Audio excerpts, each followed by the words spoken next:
Këto janë 3 gabime që po ju shkaktojnë fryrje barku, ja si t'i evitoni. Konsumoni sheqer dhe ëmbëlsues artificial.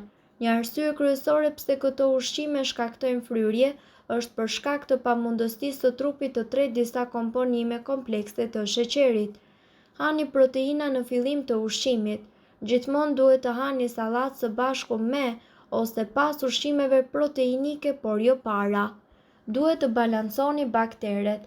Përfshini ushqime të fermentuara.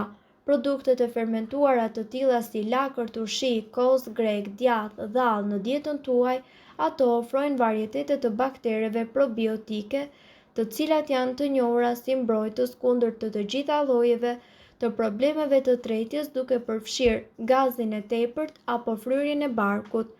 Tashmë që i mësuat gabimet të cilat ju po i kryeni çdo ditë, e mira është që t'i shmangni në mënyrë që ju të ndiheni më mirë me barkun tuaj.